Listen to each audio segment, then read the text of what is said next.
ಹಿರಿಯ ಸಾಹಿತಿ ಡಾಕ್ಟರ್ ಎಚ್.ಎಸ್. ವೆಂಕಟಮೂರ್ತಿ ವಿಧಿವಶ.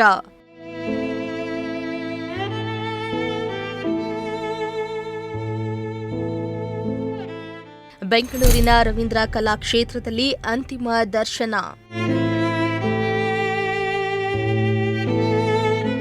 ಖ್ಯಾತ ಸಾಹಿತಿ, ಗೀತ ರಚನೆ ಹಾಗೂ ಸಂಭಾಷಣೆಕಾರ 80 ವರ್ಷದ ಡಾಕ್ಟರ್ ಎಚ್.ಎಸ್. ವೆಂಕಟೇಶ್ ಮೂರ್ತಿ ಅವರು ವಿಧಿವಶರಾಗಿದ್ದಾರೆ. ವಯೋಸಹಜ ಕಾಯಿಲೆಯಿಂದ ಬಳಲ್ತಾ ಇದ್ದ ಅವರು ಬೆಂಗಳೂರಿನ ಬಿಜಿಎಸ್ ಆಸ್ಪತ್ರೆಯಲ್ಲಿ ಕೊನೆಯುಸಿರೆಳೆದಿದ್ದಾರೆ.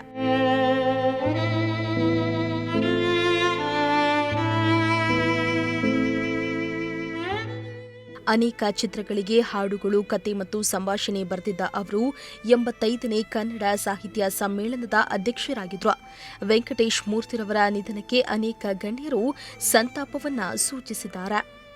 1944ರ ಜೂನ್ 23ರಂದು ದಾವಣಗೆರೆ ಜಿಲ್ಲೆಯ ಚನ್ನಗಿರಿ ತಾಲೂಕಿನ ಹೊಂದಿಗೆರೆ ಗ್ರಾಮದಲ್ಲಿ ಜನಿಸಿದ್ದ ವೆಂಕಟೇಶ್ ಮೂರ್ತಿರವರು ಕರ್ನಾಟಕ ವಿಶ್ವವಿದ್ಯಾಲಯದಿಂದ ಬಿಎ ಹಾಗೂ ಬೆಂಗಳೂರು ವಿಶ್ವವಿದ್ಯಾನಿಲಯದಿಂದ ಕನ್ನಡದಲ್ಲಿ ಎಂಎ ಪದವಿಯನ್ನು ಪಡೆದಿದ್ರು.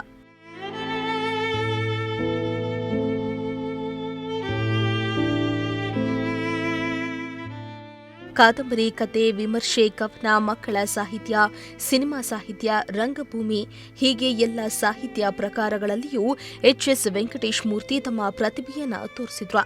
ಕನ್ನಡದ ಹಲವು ಸಿನಿಮಾಗಳಲ್ಲಿ ಸಂಭಾಷಣೆಕಾರರಾಗಿಯೂ ಕೆಲಸ ಮಾಡಿದ್ದಾರೆ.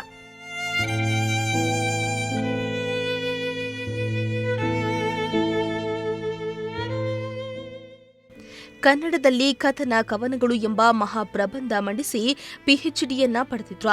1973ರಲ್ಲಿ ಬೆಂಗಳೂರಿನ ಸೆಂಟ್ ಜೋಸೆಫ್ ವಾಣಿಜ್ಯ ಕಾಲೇಜಿನಿಂದ ಕನ್ನಡ ಅಧ್ಯಾಪಕ ವೃತ್ತಿ ಆರಂಭಿಸಿದ ಅವರು 2000ರಲ್ಲಿ ನಿವೃತ್ತಿಯನ್ನ ಹೊಂದಿದ್ರು.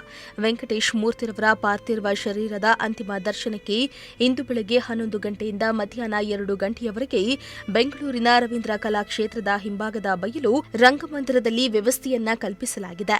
ಹಿರಿಯ ಸಾಹಿತಿಯ ನಿಧನಕ್ಕೆ ಇಡೀ ರಾಜ್ಯ ಕಂಬನಿಯನ್ನ ಮಿಡಿದಿದೆ. Bureau report, Prajashakti TV.